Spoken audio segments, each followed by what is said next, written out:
Hi, I'm Maria and this is Friday Sews. Welcome to my studio. It's been a busy week. What I'm wearing at the moment is the Style Arc Peggy Woven dress, which I sewed in 2023, probably for the third time, this time in a larger size. So I sized it up to 12 and the original pattern was 8. Let's move forward. I'm going to introduce you to myself on Tuesday afternoon after I'd finished day 1 of attending a pattern making class. There are 4 and I can tell you it was really good. I will come back and run you through where I'm at the moment with my sewing this week. Not quite finished, but we're getting there. Then I'll give you an update on the podcast as well as what's happening over in Sew-Over50. So take it away, Maria, from Tuesday afternoon. Hi everyone, I know that it's Friday Sews and this is the part that I recorded on Tuesday after, from 9:30 today till after 4 o'clock. I attended a pattern making class. There's 4 sessions, 4 Tuesdays in a row. And today we were able to achieve a skirt block, and we also drafted 3 types of waistbands, and I'll show you the pencil skirt. So that's the front with 2 darts at the front and just the zipper with again 2 darts at the back. When she asked us to choose the block of our size, they're in, size 10, 12, 14, and so on and so forth.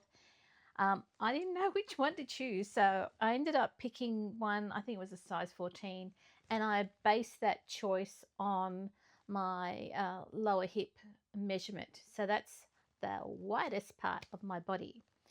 And I was able to come up with this pencil block, and from there I can come up with a straight skirt. I can come up with an A-line skirt. I can start putting some flare in it. One of the ladies in the class, she had, I think it was a fishtail size, a fishtail style, and her idea was to come up with a really flowy or high-end evening skirt. And I was thinking about it, I thought, if you did it in a denim and then had belt loops, it could be a really lovely day sort of safari skirt. I know that's sort of thinking outside the box, but that was where I was coming from with that particular style. So I saw how the curve was and where she placed it, so I know what I should be doing next. And then from 2 in the afternoon till 4, that creakling noise is the one of the 3 waistbands. So this is the straight waistband for the skirt. Then we did the front waist, so it's a facing waistband, so you don't get to see a waistband on the skirt, but this is the facing, so it gives you a really good structure if you just want to see the fabric and you don't want to have a waistband. And then lastly, the one that I loved doing is the curved waistband, and it was quite interesting how we went ahead and did it. So the front is cut on the fold, so you do 2 of those. The back is cut on the straight grain. So this one here is just the normal side without the extension so that you can secure it. This one has the extension. So it was quite interesting how she explained it. Nola's got lots of knowledge. She's been working in the textile industry all of her life, and even though she resigned, she's still working casual. So this is my my curved waistband. I'm a bit tired. It's at almost 6 o'clock at night. Anyway, so this is the back of the waistband. Here's the front of the waistband. This is the back waistband with the extension part. It's only a 3 centimeter overlap.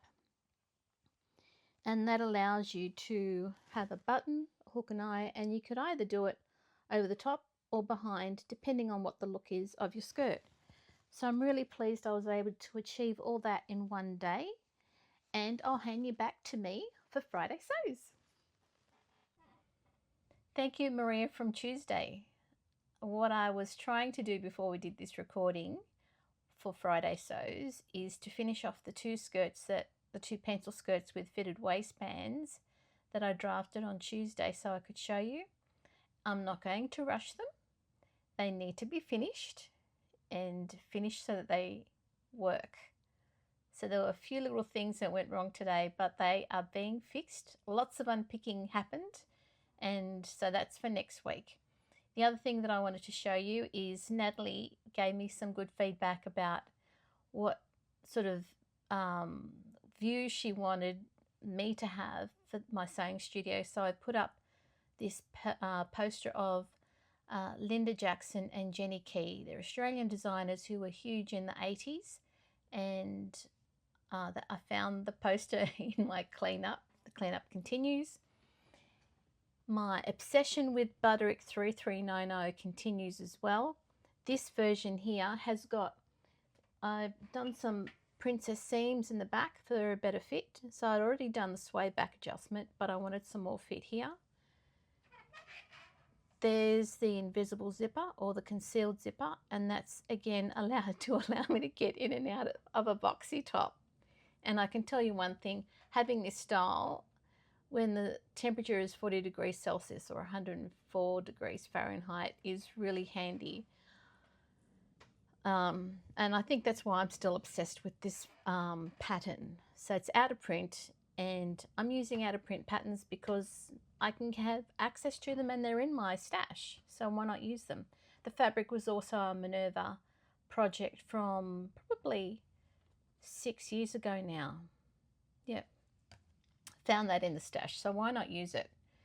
Next week is pattern making day 2, and we're doing bodices. So again, next week I will do a post class here's what happened, and then hopefully I'll try at least one bodice so that I can show you how it all came out in real time, in real life. What else has happened this week? This week was also more cleaning up around here, and that's why I've done the setup. So thank you, Natalie, again. This week on the podcast, there was the giveaway from over the weekends, and then there was 3 winners, so that was really great.